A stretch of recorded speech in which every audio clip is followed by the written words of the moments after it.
Israeli strikes have targeted civil defense centers in southern Lebanon, killing 6 people, including 4 paramedics in the Nabatea area. In a separate attack near Baalbek city, at least 12 rescue workers were reported killed, according to Lebanon's health ministry. The overall Lebanese death toll has now reached 3,386, with over 14,400 injured since the escalation began. In Gaza, the violence continues unabated. At least 24 Palestinians were killed and 112 injured in the latest 24-hour period, the Gaza Health Ministry reports. Since October 7th, Israeli attacks have resulted in the deaths of 43,736 Palestinians and injuries to more than 103,000. On the Israeli side, 1,139 people were killed during Hamas-led attacks on October 7th, with more than 200 taken captive. Meanwhile, Palestinian-American Congresswoman Rashida Tlaib has called for the resignation of U.S. Secretary of State Antony Blinken after his deadline for increased humanitarian aid to Gaza passed without action or consequences for Israel. The Israeli government is blocking humanitarian aid into Gaza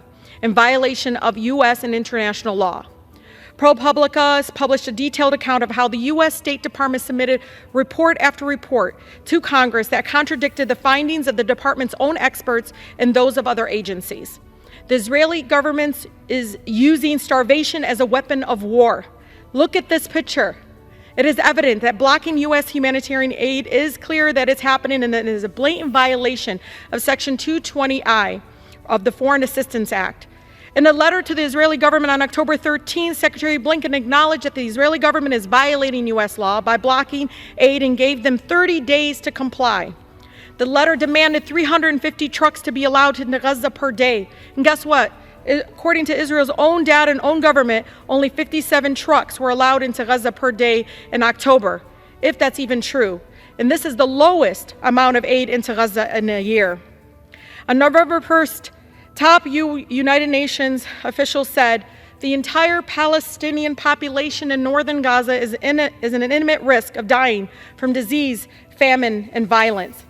This week, Mr. Speaker, Secretary Blinken exposed his lie by announcing that there will be no change to any policy despite admitting that the Israeli government has still failed to comply with all of their demands. Secretary Blinken has continued to lie to Congress and should resign. U.S. law is very clear. No nation blocking U.S. humanitarian assistance can receive U.S. weapons. The Biden administration cannot pick and choose when they comply with our own laws. Children are forced to eat pet food and bug-infested flour. Look at this and do not turn your back on, again, being complicit to this war crime. But Blinken says there's no need to change our own policy. Shameful.